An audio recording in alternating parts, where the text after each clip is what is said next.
भगवन्तं भगवन्तं श्रीकृष्णं स्मृत्वा अद्यतनीना कक्षा अस्माभिः प्रारभ्यते।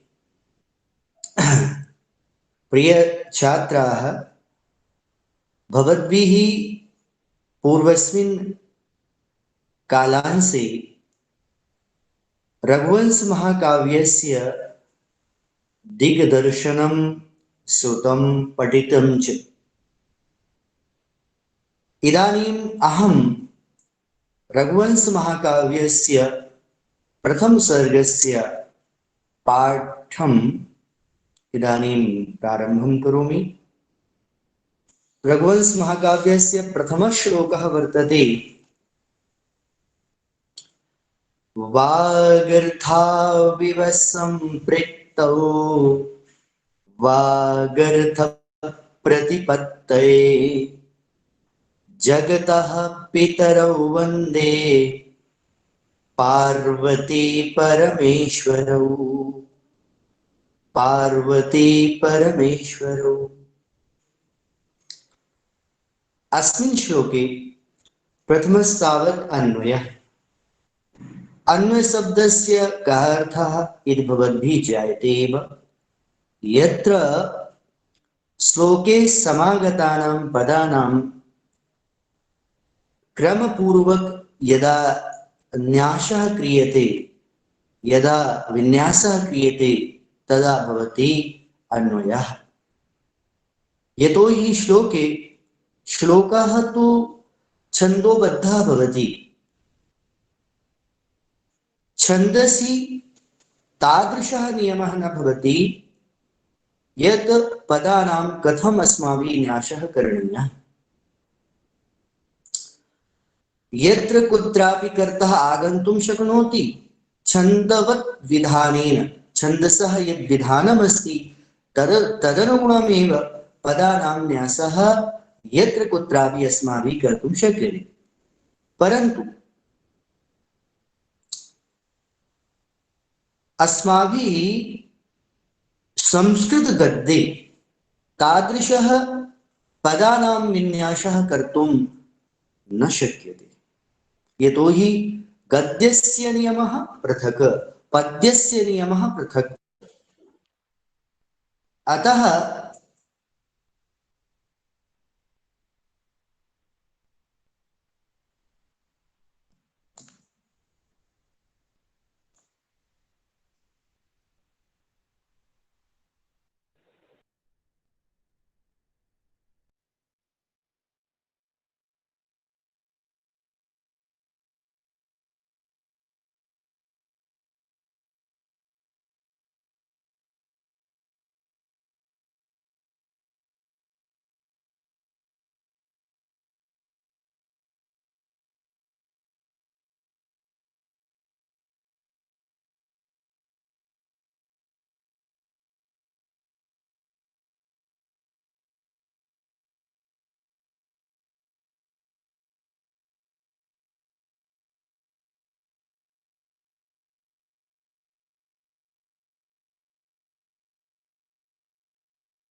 क्षम्यतां, व्यवधानं समागतम्।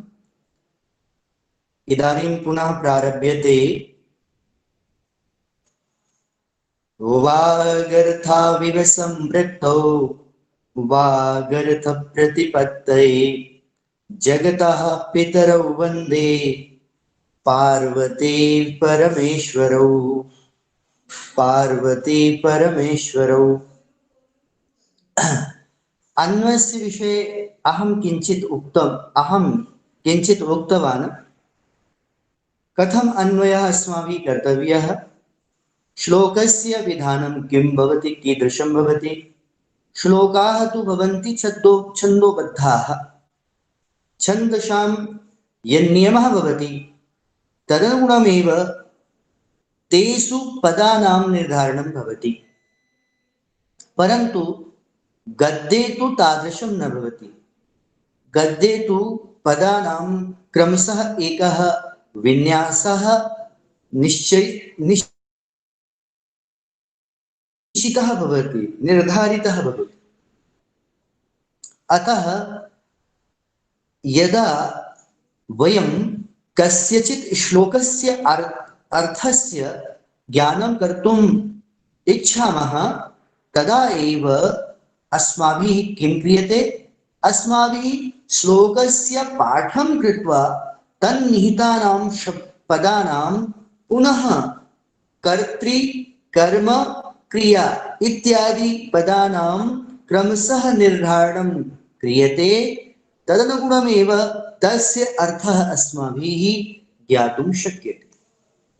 अर्थात् पदानां यदा क्रमशः विन्यासः भवति, क्रमशः निर्धारणं भवति, यदा अस्माभिः क्रमशः तेषां न्यासः क्रियते, निश्चयेनैव अस्माभिः तेषां शब्दानां, तेषां पदानाम् अर्थः अस्माभिः बोद्धुं शक्यते। अतः अन्वयस्य महती आवश्यकता भवति श्लोकानां, श्लोकेषु समागतानां पदानाम् अर्थावगमने।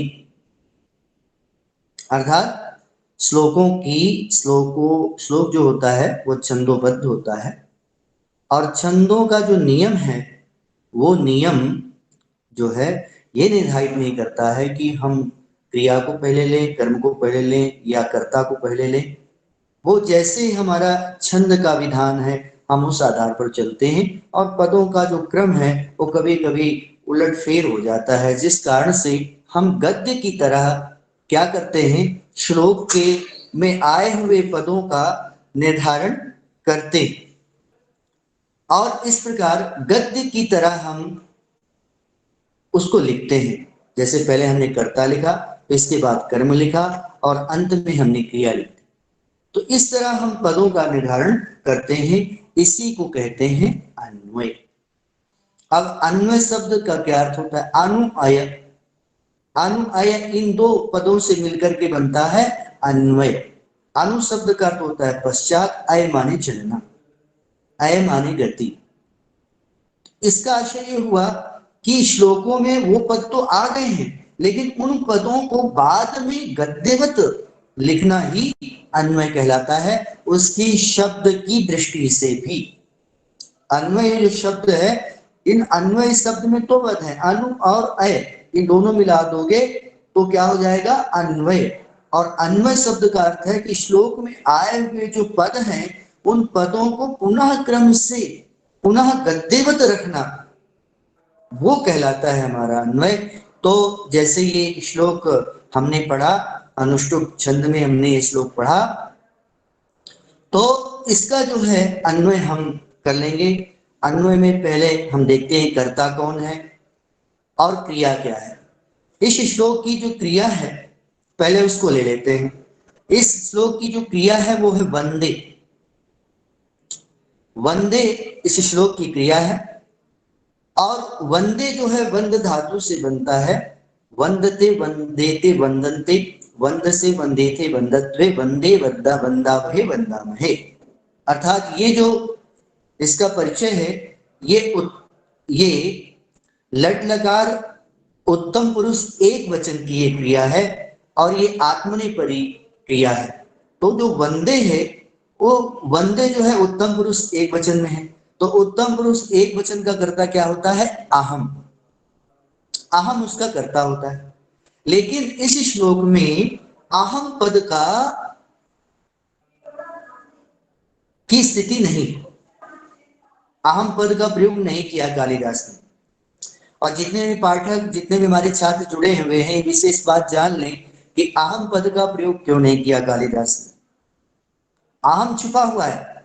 देखो, अपने जीवन में कभी भी आगे बढ़ने के लिए अहम शब्द को मत दिखाना, और जैसे ही अहम भाव को आपने दिखा दिया, आपकी वृद्धि, आपका विकास वहीं से रुक जाएगा। कालिदास इस श्लोक में पार्वती और परमेश्वर जो भगवान शिव हैं उनसे कुछ प्राप्त करने की चेष्टा कर रहे हैं, लेकिन उस प्राप्ति में जो इंसान किसी दूसरे के पास जाता है तो विनम्र हो जाता है, सरल हो जाता है, क्योंकि प्राप्तव्य के लिए वो जा रहा है। कालिदास पार्वती और परमेश्वर से कुछ प्राप्ति की इच्छा करने के लिए जा रहे हैं, लेकिन अगर वो अहम भाव को दिखाते, अहम शब्द को लाते, तो उस विशाल परंपरा में, उस भाव बोध में या उनकी प्राप्ति में कदाचित वो जो पद है वो भले अपने परिचय को बता रहा हो, लेकिन साहित्य जगत में कुछ अलग सा ही भाव देता है। इसलिए उस अहम पद का प्रयोग कालिदास ने नहीं किया है। क्रिया है वंदे, प्रणाम करता हूं, और उस क्रिया का निर्धारण स्पष्ट है कि उत्तम पुरुष एक वचन की क्रिया आएगी, और उत्तम पुरुष एक वचन की क्रिया का जो कर्ता होगा वो अहम ही है, लेकिन अहम शब्द को स्पष्ट रूप से उल्लेख कालिदास ने क्या नहीं किया। कहीं ना कहीं दूसरे श्लोक में इसका भाव स्पष्ट हो जाता है, जब वो कहते हैं मंदाह कवि यशः प्रार्थी, अपने आप को मूर्ख मानते हैं, अपने आप को अल्पज्ञानी मानते हैं, अपने आप को अविवेकी मानते हैं। तो उस स्थिति में अहम जब पद का जो विन्यास है उन्होंने बड़ी गूढ़ता से नहीं किया है, उसका एक भाव है, क्योंकि बहुत ही वो नम्र बने हुए हैं, बहुत ही सरल बने हुए हैं, क्योंकि उनके अंदर ज्ञान प्राप्ति की अभिलाषा है। वो भगवान शिव और पार्वती से प्रार्थना कर रहे हैं कि हे भगवान, हे माता, हे भगवान, आप मुझे ज्ञान दीजिए, मुझे शब्द और अर्थों का विवेक दीजिए, जिस कारण से जिसके द्वारा मैं रघुवंशीय राजाओं का जो उत्कृष्ट विशाल चरित्र है उसको मैं कहने में, उसका वर्णन करने में समर्थ हो सकूं। तो इस स्थिति में उन्होंने अहम पद का प्रयोग अपनी विनम्रता के लिए, अपनी सरलता के लिए और कुछ प्राप्ति के लिए उसको छुपा के रखा है, उसको स्पष्ट नहीं किया। ये तो रहा वंदे। वंदे का जो करता है वो आम है। आम शब्द का अर्थ होता है मैं, और मैं कौन हूं? कालिदास, जो वक्ता है, जो लेखक है, जो कवि है। यहाँ पर हम लेखक नहीं कह सकते हैं, यहाँ पर हम कवि कहेंगे, क्योंकि ये काव्य है, और काव्य में जो कवि लिखता नहीं रचता है, काव्य जो है रचा जाता है, लिखा नहीं जाता। काव्य जो है वो लिखा नहीं जाता, वो रचा जाता है, उसकी रचना होती है, उसका लेखन नहीं होता, ये समझ लीजिएगा। काव्य, इसलिए गद्य और पद्य में, ये दोनों में यही अंतर होता है, एक रचा जाता है और एक लिखा जाता है। तो लिखने वाला लेखक होता है और रचने वाला कवि होता है। इसलिए यहाँ पर कालिदास का जो परिचय है वो कवि है। अहम पद का जो अर्थ होगा वो होगा कालिदास। अहम कालिदास वंदे, प्रणाम करता हूं। तो वंदे जो क्रिया है उसका जो करता है वो अहम है, और अहम का जो अर्थ है वो है कालिदास। अब यहां पर अहम को पहले रखेंगे, अहम कालिदास वो पहले आएगा।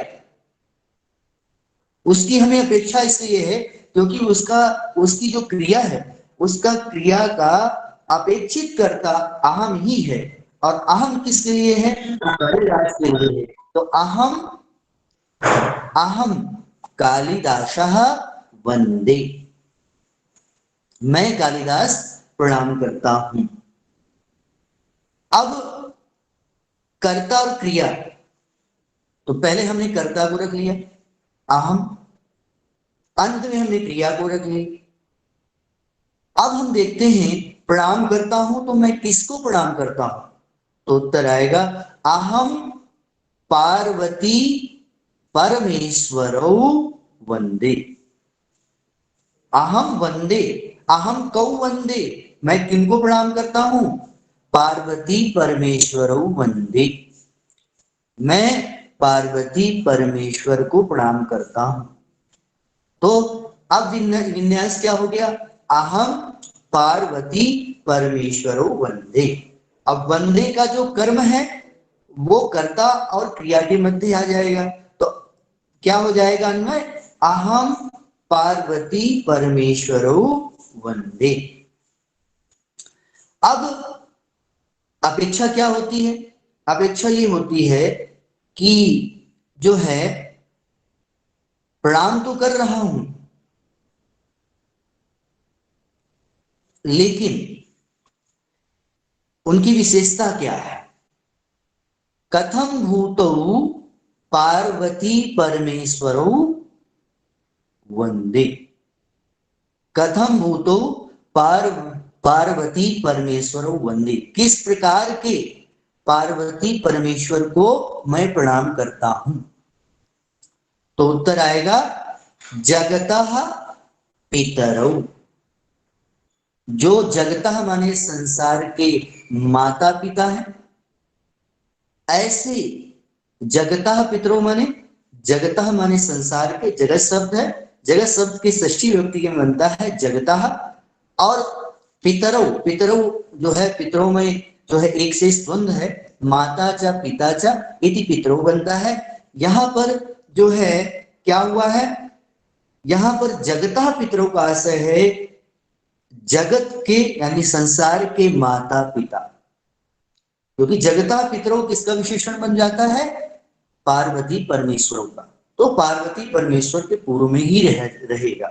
तो इस प्रकार अन्वय में शब्दों का न्यास हम अब करेंगे तो कैसे हो जाएगा, अहम जगतः पितरौ पार्वती परमेश्वरौ वंदे। मैं जगत के माता पिता पार्वती परमेश्वर को प्रणाम करता हूं, ये स्थिति हो गई। अब यहीं तक पार्वती और परमेश्वर की स्थिति नहीं रहती है, अब कैसी है, तो अहम जगतः पितरौ पार्वती परमेश्वरौ कथमिव वंदे, या फिर ऐसे कह सकते हैं अहम कथमिव जगतः पितरौ पार्वती परमेश्वरौ वंदे। मैं किस प्रकार के जगत के माता पिता पार्वती परमेश्वर को प्रणाम करता हूं, किस तरह के, किसकी तरह है वो, ऐसे उन जगत के माता पिता जो पार्वती परमेश्वर हैं उनको मैं प्रणाम करता हूं। तो बताया वागर्थौ इव संपृक्तौ, वागर्थौ इव संपृक्तौ, वागर्थौ इव संपृक्तौ, पहले जगतः पितरौ पार्वती परमेश्वरौ वंदे। तो कर्म के विशेषण किस प्रकार में जगता पितरौ, और उपमा के द्वारा भी जो आपका तीसरा विशेषण है वो वागर्थौ इव संपृक्तौ, वागर्थौ इव संपृक्तौ जगतः पितरौ पार्वती परमेश्वरौ वंदे। तो इस प्रकार अब क्या हुआ, कर्ता कर्म और क्रिया ये तीनों का न्यास क्रमशः हो गया।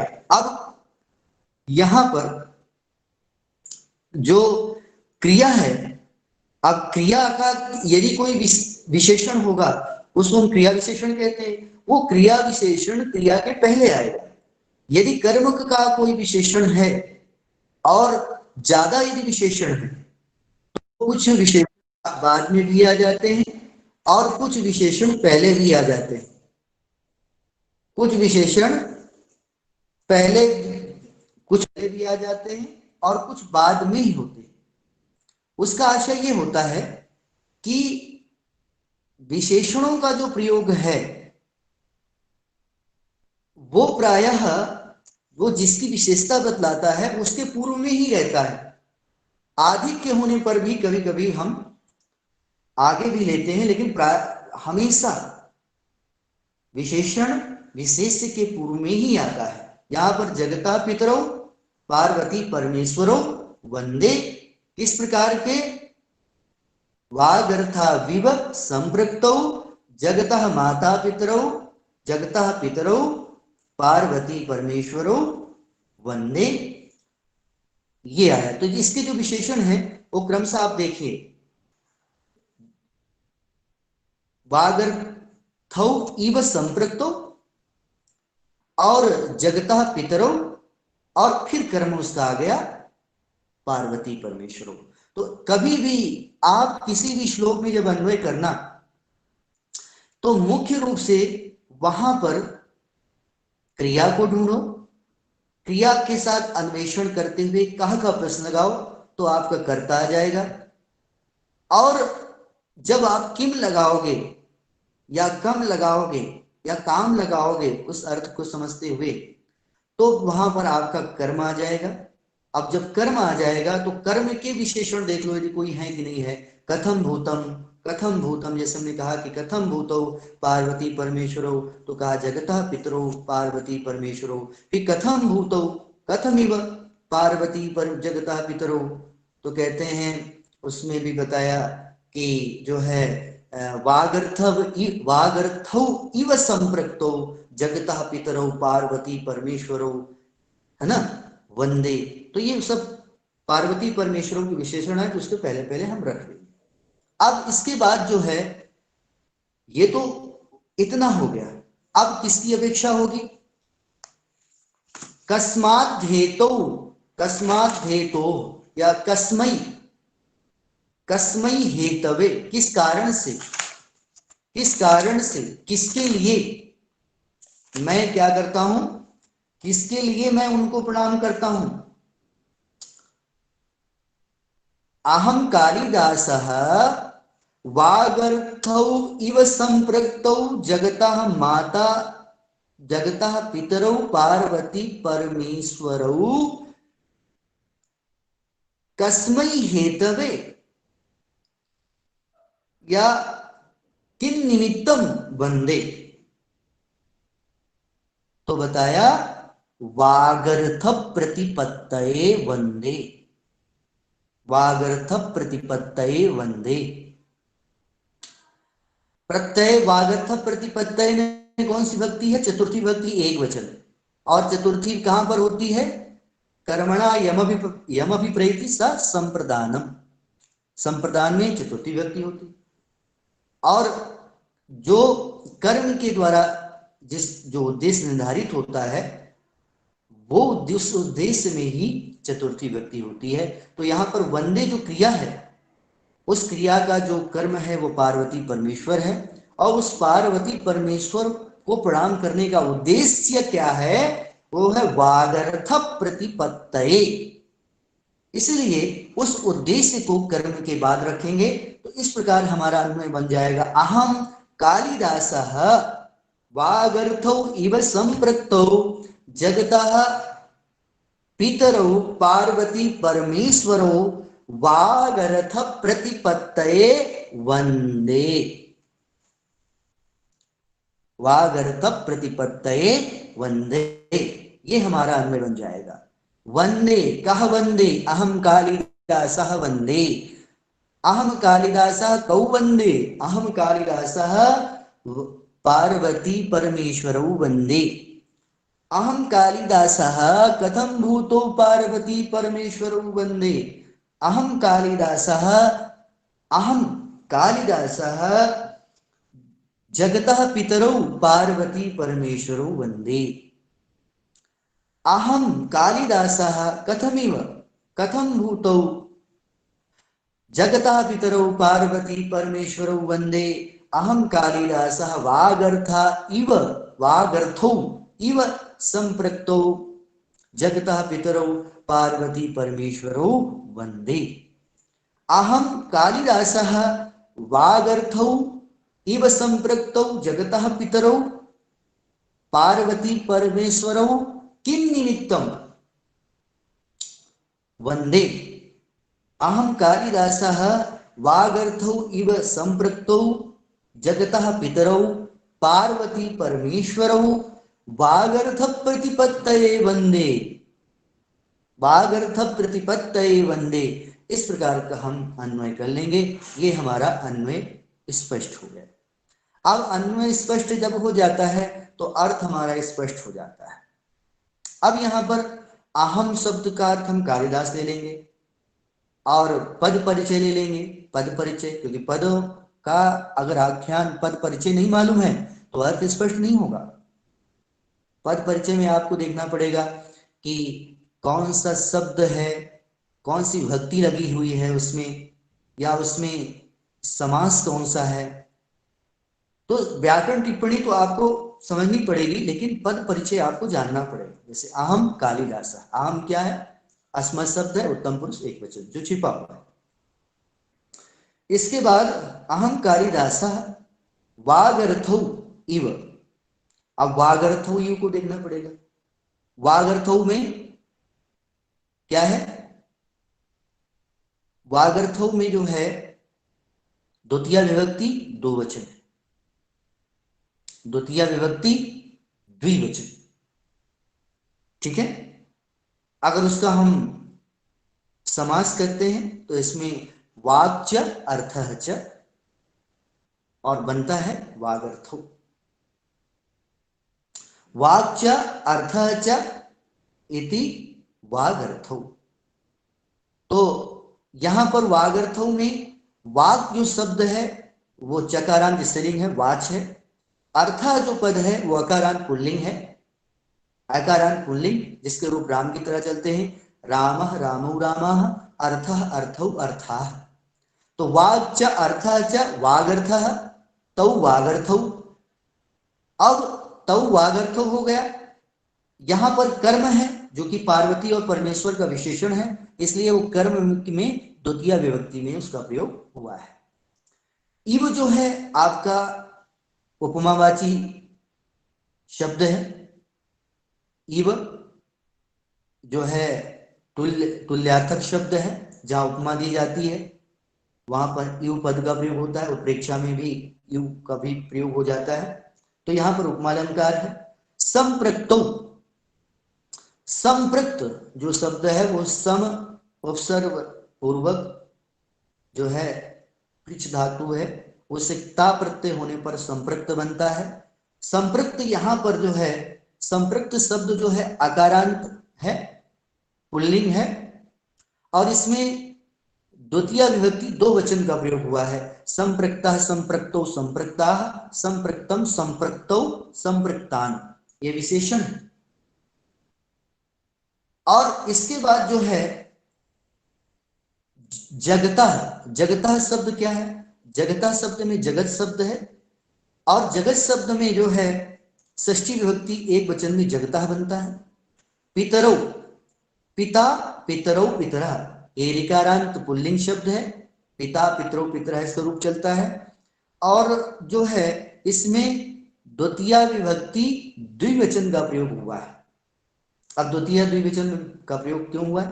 क्योंकि यहां पर कौन सा समास है? एक शेष द्वंद्व समास है। द्वंद्व समास तीन प्रकार का होता है, इतरेतर, समाहार और एक शेष। तो यहां पर जो समास है वो जो है एक शेष द्वंद्व है, क्योंकि यहां पर पिता ही शेष है, माता का उल्लेख नहीं हुआ है, इसलिए यहां पर पितरौ शब्द कह दिया। तो पितरौ शब्द का अर्थ दो पिता नहीं होता, माता और पिता ये अर्थ होता है। तो ये ऋकारांत शब्द है, और ऋकारांत जो शब्द है वो उसका रूप चलता है पितृ। ऋकारांत है तो पितृ शब्द है, और इसका रूप क्या चलेगा? पिता पितरौ पितरा, है ना, पितरम पितरौ पितृ, ये इसका रूप चलता है। तो पितरौ द्वितीय विभक्ति जो है दो वचन है। इसके बाद पार्वती परमेश्वरों, पार्वती परमेश्वरों जो पद है पार्वती च परमेश्वर च इति पार्वती परमेश्वरों। अगर एक पद लेंगे तो पार्वती परमेश्वर, और रूप कैसे चलाएंगे? पार्वती परमेश्वर, पार्वती परमेश्वरों, पार्वती परमेश्वरा। चूंकि यहां पर समास हो जाने पर जो है जब दो मिलते हैं तो दोनों के अस्तित्व को दिखाने के लिए यहां पर भी, है ना, क्या हुआ है? समास हुआ है, द्वंद्व समास हुआ है। तो द्वंद्व समास हो जाने के कारण यहां पर पार्वती च परमेश्वरः च पार्वती परमेश्वरो, ये पद बना है। अब जो है इसके अलावा वागर्थ प्रतिपत्तये, वागर्थ प्रतिपत्तये ये एक पद है, लेकिन एक पद होने पर इसमें तीन पद है, वाग, अर्थ और प्रतिपत्ति। ये जो तीन शब्द हैं, इन तीन शब्दों के मध्य समास हुआ है। तो समास हो जाने के बाद जो है एक जो पद बना वो वागर्थ प्रतिपत्ति बना, और वागर्थ प्रतिपत्ति जो है वो इकारांत स्त्रीलिंग शब्द है, और इकारांत स्त्रीलिंग शब्द हो जाने के बाद इसका रूप जो है मति की तरह इसका रूप चलेगा। तो इसका रूप क्या बनेगा, जैसे उसे मतये यहां प्रतिपत्तये रूप बनेगा। तो वागर्थ प्रतिपत्ति ही तस्य ही वागर्थ प्रतिपत्तये। तो यहां पर चतुर्थी विभक्ति एक वचन है, जो इसका प्रातिपदिक शब्द होगा वो वागर्थ प्रतिपत्ति होगा, इकारांत स्त्रीलिंग, और चतुर्थी एक वचन में बनेगा वागर्थ प्रतिपत्तये। वंदे, वंदे जो है वो वंदे वंद से बनता है। ये एक आत्मनेपद पदिक धातु है, और लट लकार में इसका रूप बनता है वंदते, वंदेते, वंदन्ते, वंदसे, वंदेथे, वंदध्वे, वंदे, वंदावहे, वंदामहे। तो वंदे जो है वो उत्तम पुरुष एक वचन की क्रिया है। तो इस प्रकार हमने इसका पद परिचय समझ लिया। अब पद परिचय के बाद हम जो है इसमें क्या करेंगे, इसमें हम पहले विशेषण और विशेष्य भाव का अर्थ समझ लेंगे। प्रिय छात्रों, प्रिय विद्यार्थियों, आप ध्यान से मेरी बात सुनना। किसी भी श्लोक का अर्थ यदि आपको लगाना हो तो आप विशेषण विशेष्य भाव के संबंध को स्पष्ट समझ लीजिए। जैसे आप समझ लेते हैं ना तो आपका अर्थ स्पष्ट हो जाएगा, आपको कोई दिक्कत नहीं होगी। जब आप विशेष के विशेषण भाव के संबंध को नहीं समझ पाते हैं तो आप पदों का न ठीक से न्यास कर सकते हैं न उनको रख सकते हैं, और जब पदों का न्यास ठीक से नहीं होगा तो आपको अर्थ का अनर्थ लगने लगेगा, क्योंकि ये संस्कृत भाषा है, बड़ी श्लिष्ट और वैज्ञानिकी भाषा है। इसमें जो है समास के कारण जो है इसमें अर्थ का दूसरा अर्थ भी निकलने लगता है। रामेश्वरा पद देखिए, रामेश्वरा पद का अर्थ एक तो षष्ठी समास करने पर रामस्य ईश्वरा, राम का जो ईश्वर है वो रामेश्वर है, और रामः ईश्वरः यस्य, राम ही है ईश्वर जिसका, ये दूसरा अर्थ आ जाता है। तो एक ही पद में कुछ नए अर्थ आ जाते हैं वो समास के कारण। ये बहुत ही श्लिष्ट और वैज्ञानिक भाषा है, इसलिए हमेशा विशेषण और विशेष्य की पहचान जब आपको हो जाती है तो आप ये समझना कि वो जो पद हैं श्लोक में आए हुए पद, उनको आराम से आप उनका अन्वय कर सकते हैं, उनका अर्थ भी समझ सकते हैं। लेकिन जब आप विशेष्य और विशेषण भाव का संबंध नहीं समझ पाते हैं तो आप पदों को उलट फेर कर देते हैं। जैसे ये श्लोक हमने पढ़ा, पार्वती परमेश्वरो, इसमें द्वितीय विभक्ति दो वचन है, ये पुल्लिंग शब्द है, और द्वितीय विभक्ति दो वचन में पार्वती परमेश्वरो बनता है, और इसके जितने विशेषण आएंगे सब द्वितीय विभक्ति द्विवचन में आएंगे और समान विभक्ति में होंगे। समान विभक्ति क्या, द्वितीय विभक्ति दो वचन में और पुल्लिंग में। तो ये आप याद रखना कि किसी भी श्लोक में जो विशेष जिस लिंग, जिस वचन, जिस विभक्ति में होगा, उसी लिंग, उसी वचन, उसी विभक्ति में उसका विशेषण होगा। यल्लिंगम यदवचनम या च विभक्ति विशेषस्य तदवचनम तल्लिंगम सा च विभक्ति विशेषणस्य।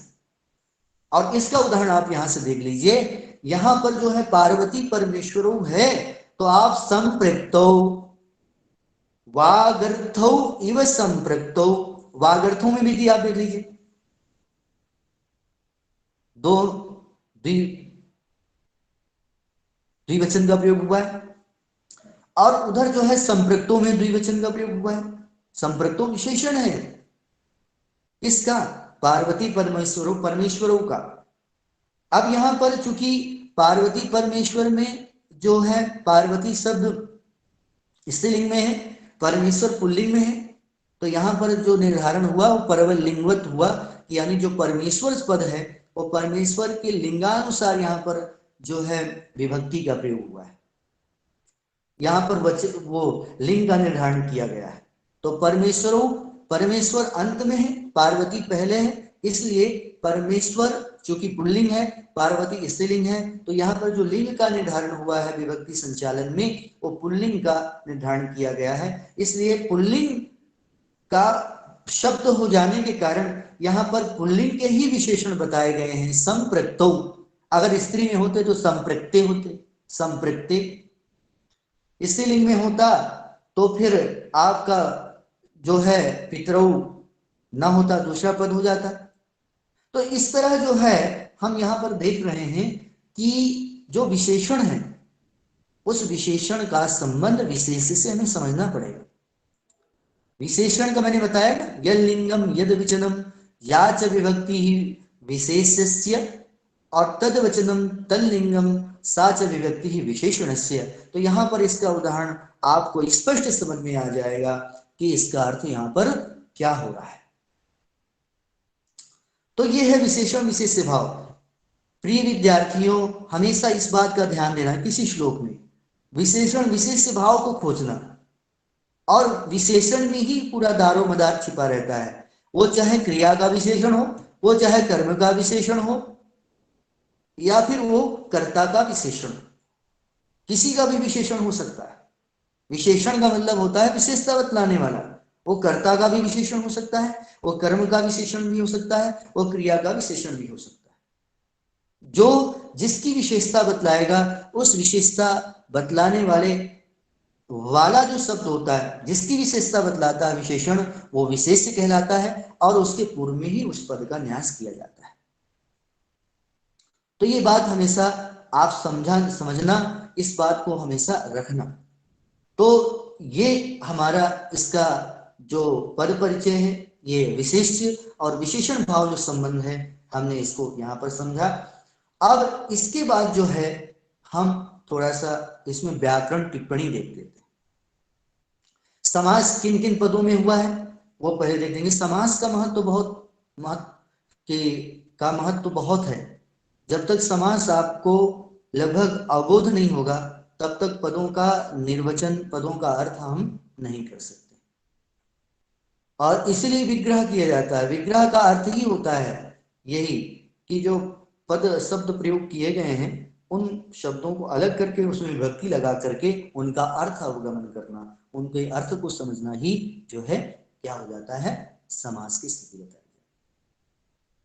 उसी हम विग्रह कहते हैं। अब जैसे हम जो समस्त पद हैं उनको पहले चयन कर ले, समस्त पदों का चयन हम पहले कर लें। जैसे हमारे समस्त पद है पार्वती परमेश्वरों, हमारा समस्त पद है वागर्थौ, हमारा समस्त पद जो है वागर्थ प्रतिपत्तये। ये तीन पद हमारे जो है इस श्लोक में समास जिनमें हुआ है वो तीन पद हैं, पार्वती परमेश्वरों और वागर्थौ और वागर्थ प्रतिपत्तये। ये जो है ये तीन पद जो हैं, ये तीन पद समस्त पद है। अब इन समस्त पदों पर समास कौन सा समास हुआ है, पहले पार्वती परमेश्वरों को मैंने बता दिया था कि द्वंद्व समास हुआ है, वागर्थों का भी मैंने बता दिया था, इसमें भी द्वंद्व समास हुआ है। अर्थ क्या करेंगे, है ना, वाणी और अर्थ, वाणी और अर्थ इन दोनों का जो समावेश दोनों जहां हो वो होगा वागर्थ, और द्वितीय विभक्ति में जो है द्विवचन में वागर्थो बन गया। इसी प्रकार पार्वती परमेश्वरों में जो वागर्थों में समास है वो पार्वती परमेश्वरों में भी समास है, ठीक है ना। तो इसमें जो है, और तीसरा पद है वागर्थ प्रतिपत्ति, तो इसमें जो है कौन सा समास हो जाएगा, इसमें समास हो जाएगा तत्पुरुष समास। तत्पुरुष समास होगा, चतुर्थी तत्पुरुष समास। यहां पर अर्थ क्या होगा, वाक्य अर्थः च इति वागर्थौ। पहले हम इसमें द्वंद्व समास करेंगे और द्वंद्व समास करने के बाद फिर हम तत्पुरुष समास करेंगे। तो वाक्य अर्थः च वागर्थौ तयोः, वागर्थयोः प्रतिपत्ति इति वागर्थ प्रतिपत्ति तस्यै वागर्थ प्रतिपत्तये, ये इसका अर्थ है ना। वाणी और अर्थ की प्रतिपत्ति माने ज्ञान के लिए, ठीक है, ज्ञान के लिए, नॉलेज के लिए, उसके अवबोध के लिए, ये इसका अर्थ होगा। तो हमारे ये तीन पद समस्त पद हो गए। अब आपको मालूम है कि जहां समास होता है वहां पर अगर अपेक्षित शब्द है तो संधि भी हो जाती है, संधि भी होती है। तो संधि का भी ज्ञान करना है। अगर समास का भी ज्ञान है आपको और संधि का ज्ञान नहीं है तो फिर आपको दिक्कत हो जाएगी। तो यहां पर संधि पद जहां पर है उनको अलग कर लेना है। संधि पद जो है कौन कौन से हमारे हैं, एक तो वागर्था विव, वागर्था विव में जो है हमारी संधि, और संधि कौन सी है, वागर्थौ इव। तो इसमें कौन सी संधि है, अच संधि। अच संधि में कौन सूत्र लगता है हमारा, कौन सी संधि है, अयादि संधि। अयादि संधि में का जो सूत्र है वो क्या है, एचो एचो यव याव, है ना। तो उस सूत्र के द्वारा क्या हो जाता है, अयादि संधि हो गई है। वागर्थो धन यू है, औ को क्या हो गया, आव आदेश हो गया है, और इस प्रकार वो जो मिल जाता है तो वागर्था भी बन जाता है। तो यहाँ पर अयादि संधि है, और अयादि संधि हो जाने के कारण यहाँ पर जो है ये यहाँ पर संधि जो पद है वो वागर्था व्यू है। तो संधि पद हो गया हमारा, समास पद हो गया। अब इसके बाद कारक देख लेते हैं। कारक, कारक में मैंने बताया था, कारक में हम विभक्ति का ज्ञान करेंगे। कौन सी विभक्ति किस रूप में लगी है उसका भी आपको ज्ञान होना चाहिए। जैसे प्रथमा जो होती है वो कर्ता के लिए होती है, अहम पद जो लुप्त है वो कर्तृपद है, उसमें प्रथमा है। इसके बाद जो कर्म है वो पार्वती परमेश्वरों है, वो कर्म कारक है जिसमें द्वितीय विभक्ति होती है। और इसके अलावा विशेषण जो है उसमें भी विशेषण विशेष भाव का जो संबंध करेंगे तो समान वचन, समान लिंग और समान विभक्ति का ग्रहण करते हुए हम उसमें देखते हैं कि सभी में द्वितीय विभक्ति दो वचन। इसके बाद जो है वागर्थ प्रतिपत्ति जो शब्द है उसमें जो है चूंकि उद्देश्य के लिए उस पद का प्रयोग हुआ है कि जो करता है वो करता पार्वती परमेश्वर को किस लिए प्रणाम करता है, उद्देश्य क्या है, उस उद्देश्य के लिए जो है उद्देश्य में प्राय विद्देश्य में संप्रदान कारक होता है, और संप्रदान जहाँ कारक हो गया वहां पर चतुर्थी विभक्ति हो जाती है। तो यहाँ पर वागर्थ प्रतिपत्ति जो पद है वो संप्रदान कारक है, और संप्रदान कारक होने के कारण इसमें चतुर्थी विभक्ति हुई है। तो हमने यहाँ पर कारक पद देख लिया। कारक पद के उपरांत यहां पर आप एक चीज और देखेंगे। अब इसमें इसका अर्थ अब आपको स्पष्ट हो गया होगा। अगर हम इसके अब अर्थ लगाएंगे तो इस प्रकार इसकी संस्कृत में व्याख्या करेंगे। अहम कालिदासः, अहम कह कालिदासः वागर्थौ इव। तो वागर्थौ इव शब्दार्थौ इव, शब्दार्थौ इव संपृक्तौ, संपृक्तौ परस्परम युक्तो कौ जगतः संसारस्य पितरौ माता पितरौ पार्वती परमेश्वरौ भवानी शिवौ, भवानी शंकरौ वागर्थ प्रतिपत्तये शब्दार्थ ज्ञानाय वंदे प्रणमामि नमस्करोमि। इत्यर्थः अस्माभिः अत्र प्राप्यते लभ्यते च। संस्कृत व्याख्या के उपरांत अब यहाँ पर जो है इसका काव्य सौंदर्य देख लेते हैं। काव्य सौंदर्य में रस, छंद और अलंकार, इन तीनों की स्थिति हम यहाँ पर देख लेते हैं। तो यहाँ पर जो है रस में तो हम इसकी जो है जो स्थिति है वो शांत रस की स्थिति वैसे स्पष्ट रूप से तो नहीं बन रही है, भाव ही बन रहा है, क्योंकि देवता को प्रणाम कर रहे हैं तो देवता के प्रणाम करने के कारण जो है ये भाव है। देवादि विषय रति ही भाव, यहाँ पर देवादि विषय रति है, देवता को प्रणाम कर लेते हैं तो भाव की स्थिति उत्पन्न हो रही है। और वागर्थो वाणी एवं अर्थ की तरह पार्वती परमेश्वर, पार्वती और जो परमेश्वर हैं उन पार्वती परमेश्वर को वाणी और अर्थ की तरह बताया गया है। तो वाणी और अर्थ की तरह जहां पर समता की गई है, पार्वती परमेश्वर की उपमा जो है वाणी और अर्थ से दी गई है, तो वाणी और अर्थ से, शब्द और अर्थ से देने के कारण यहाँ पर जो है उपमा अलंकार का प्रयोग कालिदास ने किया है। तो यहाँ उपमा अलंकार स्पष्ट हो गई, भावादि रस हो गया।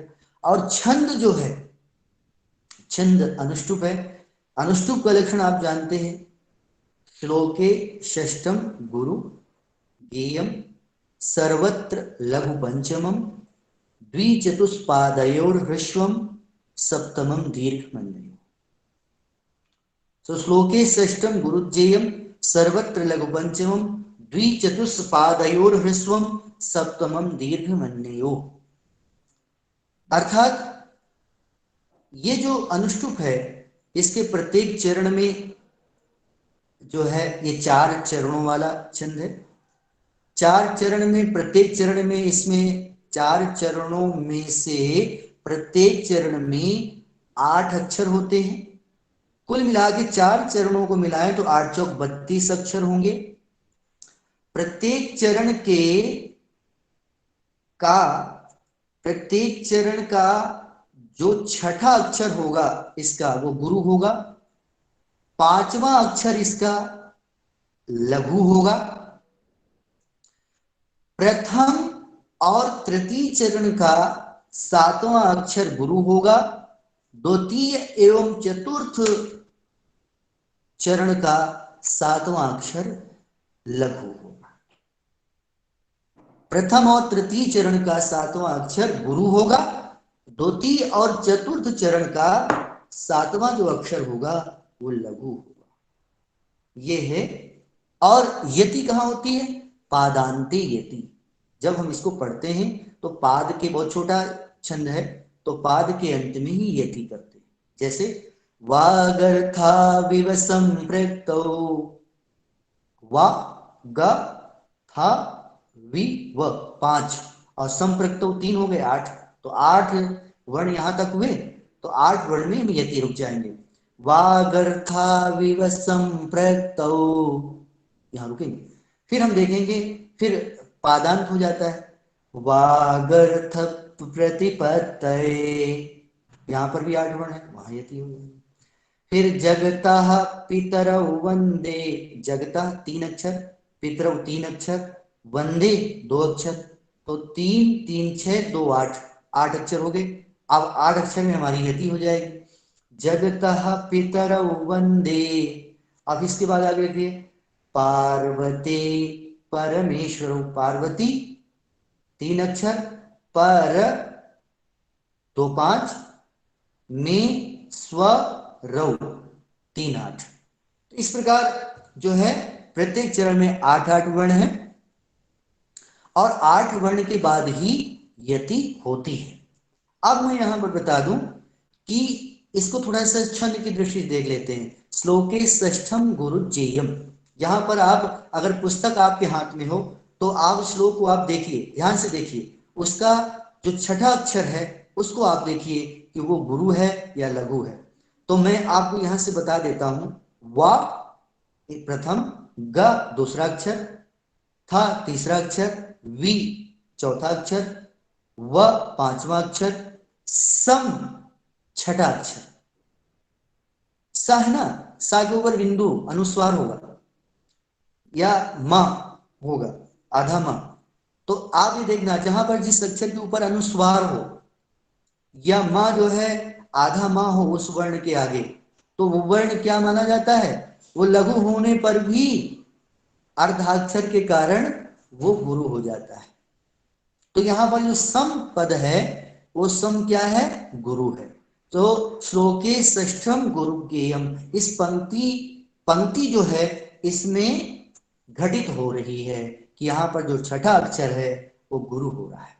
और सर्वत्र लघु पंचमम, और सभी जगह पांचवा क्या होगा, लघु होगा। अब उसके पहले आप देख लीजिए क्या अक्षर है, वा, वी व है ना, वह लघु है, उसमें ना तो कोई अक्षर मिला हुआ है ना कोई अनुस्वार है और वो लघु है। तो पहले लक्षण में आपको मिल गया कि पांचवा लघु है और छठवां गुरु हो गया। और एक नियम और बताया था, एक नियम बताया था कि प्रथम और तृतीय चरण का सातवां अक्षर गुरु होगा। तो संप्रक्तों के बाद सम तक तो छठा था, प्री देखिए, प्री प्री सातवां हो जाता है। तो प्रिक, प्री के बाद क्या है, आधा का जो है किससे मिला हुआ है, प्री से मिला हुआ है, प्री से मिला हुआ है। तो का जो है अगर प्री से मिला है तो संयोगी गुरु हो जाएगा, प्री लघु होने पर गुरु हो जाएगा। तो यहाँ पर सातवां अक्षर भी गुरु हो रहा है। तो ये हमारा लक्षण घटित हो गया कि पहले चरण में पांचवा जो अक्षर हुआ है वो लघु है, सम में अनुस्वार या माँ है, आधा माँ है, तो हम उसको क्या करेंगे, वो अर्ध अक्षर होने के कारण वो लघु होने पर भी गुरु हो गया, तो छठा गुरु हो गया, पांचवा लघु हो गया। और प्रथम चरण का जो सातवां अक्षर प्रिक है वो का के संयोग में प्री जो है वो संयोगी गुरु बन गया। इस प्रकार प्रथम चरण में आपने देख लिया कि श्लोके षष्ठम गुरु जेयम सर्वत्र लघु पंचमम। और द्विचतुष्पादयोर ह्रस्वम, द्वि और चौथे पाद का सातवां अक्षर क्या होगा, सातवां अक्षर क्या होगा, लघु होगा। अन्यो, अन्यो का अब जो दूसरे चौथे में सातवां अक्षर क्या होगा, लघु होगा। तो अन्य कौन बचे, पहला और तीसरा, दूसरा चौथा तो बता दिया उसने, अन्यों का आशय वहां पर है पहला और तीसरा। तो पहला और तीसरा अक्षर क्या होगा, वहां तो ह्रस्व बता रहा है, वहां क्या हो जाएगा, गुरु हो जाएगा। तो वहां पर गुरु बता दिया। तो गुरु जो बताया तो किसने बताया, प्रथम और तृतीय।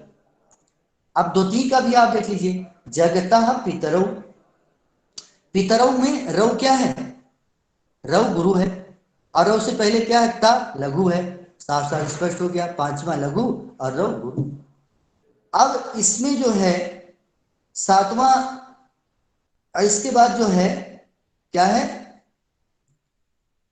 नहीं इसके बाद मैंने यहाँ पर, सॉरी मैं तीसरे चरण में चला गया, तीसरे चरण को देख लेते हैं क्योंकि तो प्रथम और तीसरे चरण के नियम एक है, ह्रस्व और वो लघु और गुरु।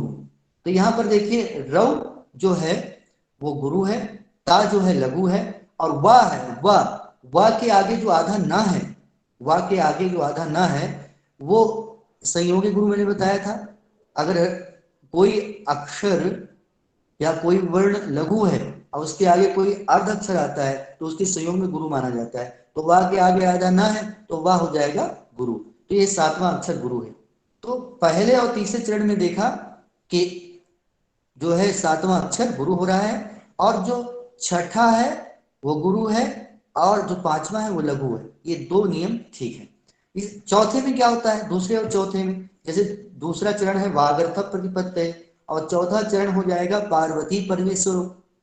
तो तीसरा जो चरण है वो, दूसरा जो चरण है वागर्थ प्रतिपत्ति, उसमें आप देख सकते हैं पांचवा उसमें लघु होगा और छठा गुरु होगा, परंतु सातवां अक्षर लघु होगा।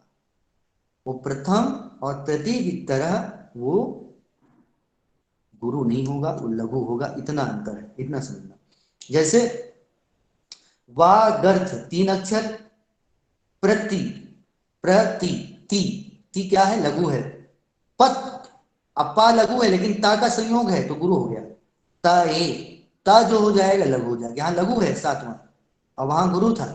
इसी प्रकार पार्वती तीन अक्षर, पर, र, लघु और मी गुरु, और इसके बाद जो है वह सातवां है और चौथा चरण है ये, तो वो जो है आपका लघु है। तो ये इसका नियम है। आप अपनी रचना धर्मिता को बनाने के लिए आप श्लोक भी बनाइए, अनुष्टुप छंद में पदों का न्यास कीजिए। बहुत छोटा छंद है। आपको मेरा एक सुझाव है कि जो भी विद्यार्थी यहाँ जुड़े हैं, आप यदि चाहते हैं तो आप जो है क्या कर सकते हैं, आप जो है श्लोक बना सकते हैं, श्लोकों का चयन कर सकते हैं, श्लोक का निर्माण कर सकते हैं। इसी तरह कर सकते हैं कि अगर आपको इस तरह का ज्ञान है और आप 8 अक्षरों का एक जोड़ा बनाइए, उसमें कर्ता और क्रिया कर्म जो आप कहना चाहते हैं वो लिखिए, और इस तरह आप जो है उसका बार बार अभ्यास करेंगे तो आप छंदों के ज्ञान में भी माहिर हो जाएंगे, समझने में माहिर हो जाएंगे। और फिर आपको जो है जब कोई भी छंद आएगा उस छंद को जान लेंगे, उस छंद का निर्वचन करेंगे और उस छंद में आप अपनी अभिव्यक्ति भी कर पाएंगे। तो आज के इस प्रथम श्लोक में मैंने आपको बहुत सारी बातें बताई हैं। आज के श्लोक में जो है बहुत चीजें अंशों पर हमारी चर्चा हुई। तो बस आज के लिए इतना ही। और आप जो पाठक वृंद हैं, जो भी आपके अंदर प्रश्न हो वो प्रश्न कर सकते हैं 2 मिनट में, जल्दी।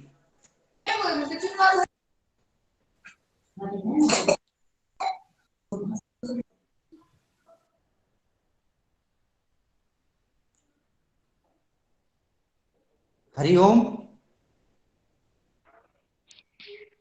जी गुरुजी।